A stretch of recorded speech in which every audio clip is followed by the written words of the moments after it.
झांसी में अरविंद केजरीवाल को लेकर उमा भारती ने एक बड़ा बयान दिया। उनका कहना है कि जिस कोख से केजरीवाल निकले हैं उसे भी धोखा दिया। महाकुंभ के संदर्भ में उन्होंने कहा कि संगम में डुबकी लगाने वाले इतने बड़े लोग हैं कि उनके सामने राहुल और अखिलेश कहीं नहीं टिकते। उमा भारती ने महाकुंभ को लेकर विपक्ष की बयानबाजी को लेकर कहा, यह करोड़ों लोगों की आस्था का अपमान है। महाकुंभ में पूरे संसार का समागम होता है, ऐसे में गलत बयानबाजी करने वाले विपक्ष की दुर्दशा हो रही है। गणेश मंदिर में दर्शन करने के बाद उमा भारती ने कहा कि महाकुंभ अमृत की बेला है। लोग भगवान की भक्ति को अमृत प्राप्त करने के लिए महाकुंभ में शामिल होने जा रहे हैं। विपक्षी नेताओं को महाकुंभ में आमंत्रण के सवाल पर उन्होंने कहा कि करोड़ों लोग बिना आमंत्रण के महाकुंभ में स्नान करने आ रहे हैं। जो लोग आस्था रखते हैं उन्हें इसमें शामिल होना चाहिए। प्रधानमंत्री नरेंद्र मोदी समाज के समर्थवान बनाना चाहते, इसलिए जन धन उज्ज्वला योजना जैसे कार्यक्रम शुरू किए। आइए जानते हैं। स्नान करने के लिए आज झांसी आई हूँ। यहाँ से बुंदेलखंड एक्सप्रेस पकड़ूंगी। मेरे लिए झांसी से रूट आसान हो जाता है, इसलिए यहाँ आई हूँ।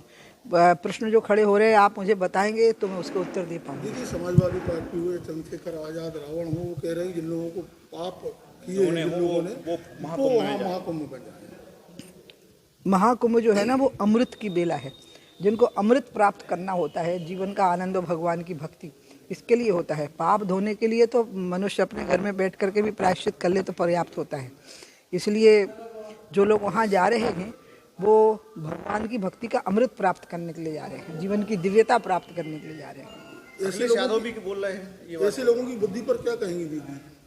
मैं कुछ नहीं कह सकती हूँ उन लोगों की, क्योंकि उनको इतने बड़े पूरे संसार के समागम, जिसमें पूरे विश्व से और खुद भारतवर्ष से करोड़ों की संख्या में लोग इकट्ठे हो रहे हैं, उनकी आस्था का इससे बड़ा और कोई अपमान नहीं हो सकता।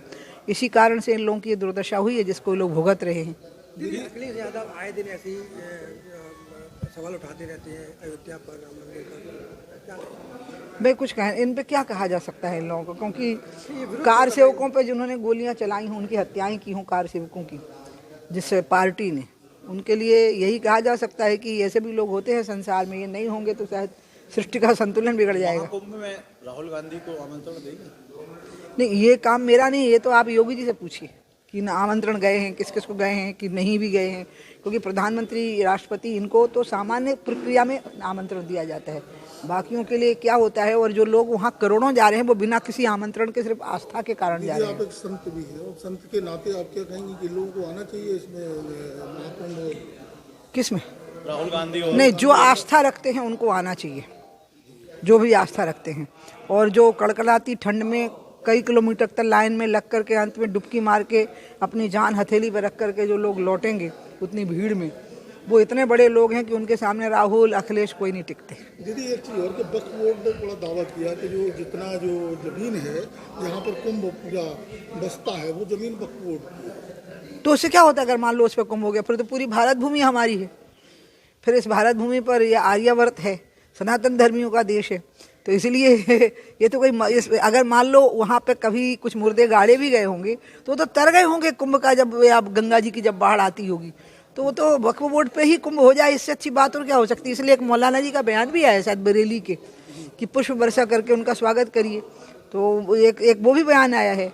मैं तो यही कहूँगी कि आप खुशी मनाइए, बल्कि गर्व का अनुभव करिए कि वहाँ पर कुंभ लगा हुआ है। दीदी, दिल्ली में चुनाव चल रहा है, वहाँ केजरीवाल द्वारा तमाम तरह की फिर से एक बार तो मुफ्त की स्कीमें चलाई जा रही है, उसको लेकर कांग्रेस ने भी 8500 रुपए छात्रों के लिए भी किया है, महिलाओं के लिए कोई कुछ क्या है? इस देश में मोदी एकमात्र ऐसे व्यक्ति हैं जो नेता, प्रधानमंत्री बने हैं, जो लोगों को कह रहे हैं कि समाज को सामर्थ्यवान बनाओ, समाज को सत्ता पर आश्रित समाज मत बनाओ, बल्कि सत्ता समाज पर आश्रित हो। जनधन योजना वही है, मुद्रा योजना वही है, स्टार्टअप वही है। इसलिए मैं तो मोदी जी का अभिनंदन करूंगी कि वो समाज को अपने पर आश्रित नहीं बना रहे हैं, कि बल्कि सरकार को समाज पर आश्रित कर रहे हैं। केजरीवाल जी जो योजनाएं दे रहे हैं उससे सही है?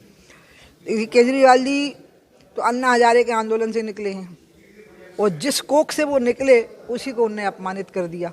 जिस आंदोलन की, वो किस चीज़ के खिलाफ था और उनकी जीवन शैली कैसी बनी। कभी कहते थे लाल बत्ती नहीं होनी चाहिए, एक कमरे के घर में रहना चाहिए। तो इसलिए अब मैं आपको क्या बताऊं, मतलब अन्ना हजारे के लिए इससे बड़ा दुर्भाग्य और कोई नहीं हो सकता है।